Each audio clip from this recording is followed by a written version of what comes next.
Well, I have to keep these videos very short, so the saga of Gretchen Richmond continues. It was a very cold night in January 1982 when I decided to let Gretchen Richmond come into my house against my terrorist wishes when I was being paid to babysit for myself.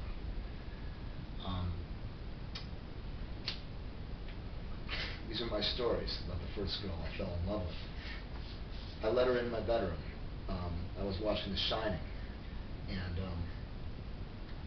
Gretchen said she was cold. She was wearing a miniskirt. She was a gorgeous, tall, blonde girl, more beautiful than anybody, more beautiful than Samantha would ever be. Samantha could not compare to Gretchen. She was shivering, so I let her in the bed next to me. She noticed that I had a raging heart on for her, and she said, "Derek, turn off the TV. I know you want me." And she started singing this song called "Don't You Want Me, Baby," one of the most famous songs by Loverboy, or whatever the hell it is, I can't remember. And I said, "I want you too, Gretchen, but I've never had any before." She said, "Don't worry about it, it's okay. I won't tell your friend Thomas Hawkins that we're together."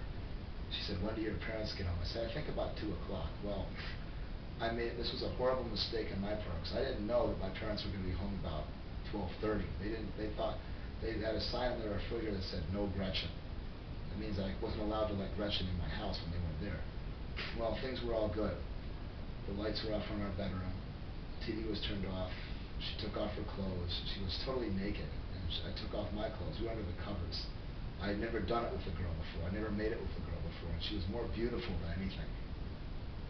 I just had my lava light on, and she had the most gorgeous breasts. She had beautiful pubic hair. I was scared shitless. I'd never been with a girl. And she said, "Relax, it's all good." And I said, "But Gretchen, I don't have a rubber." She goes, "I know." She said, "Don't worry, just pull out as soon as you can."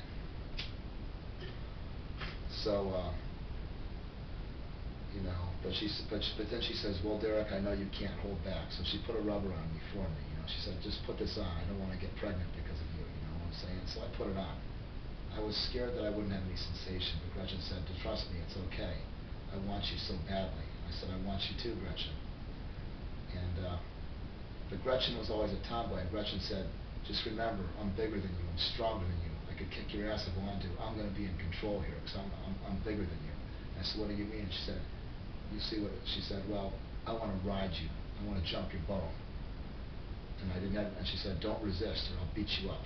And I knew this was the Gretchen, the girl of my dreams, the Gretchen that was always in control, the tomboy. So I just let there and let her do the work. She took my hands and, pinned me down. I couldn't get away. And I said, "Gretchen, I'm not ready for this. I'm scared." She goes, "You have no choice now. I know you want me. You're going to do me whether you like that shit or not." So she got on top of me. And she started, riding me and shit. And it felt really good. But all of a sudden, there was a knock on my bedroom door. And it was my parents. My mom said, "Derek, who's in the room with you?" I said, "Nothing." And Gretchen said, "I thought your parents weren't coming home." I said, "Gretchen, I know what you're talking about." My mom opened the door and saw Gretchen naked on top of me. And my mom says, "Derek, what the hell's going on here?" And I said, "Nothing." I said, "My friend's over." I was really embarrassed. Gretchen's face turned beet red. She jumped off of me and tried to cover herself, but she was naked. And my mom said, "Gretchen, why are you here? You know you're not supposed to be here when Derek's alone." And Gretchen said, "Well, I'm just teaching your son how to be a real man." And then Gretchen started bursting into tears and said, "I'm so sorry, Mrs. Yermish. I didn't mean to do anything wrong. I just love your son." And then my mom said, "Gretchen, just go home." So Gretchen put on her clothes and ran out as fast as she could. I thought that Gretchen and I would never see each other again. I thought it was over. And I was so embarrassed and so humiliated. But it wasn't so bad. My mother actually was very understanding. My mother was my best friend. That's why I miss her so much when she died. My mother put my arm around me and said, "Derek, what happened? Why didn't you respect our wish?" I said, "Mom, I loved Gretchen. I couldn't resist." My mom hugged me and said, "Derek, it's okay. You're just a growing boy. We understand. I just hope you use protection." I said, "Yeah, Mom, I did. I'm sorry I did what I did." She said, "Don't worry about it, but remember, you can't have people over here when you're this young. You're too young for this shit. You're too young to be in love like this."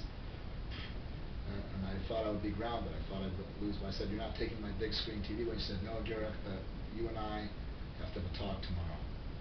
And I need to talk with Gretchen and her mom." The next day I was sound asleep. Gretchen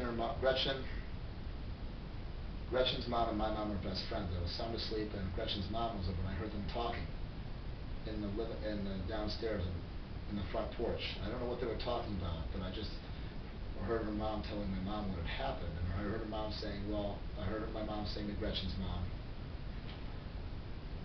that, you know, my mom was saying to Gretchen's mom, you know,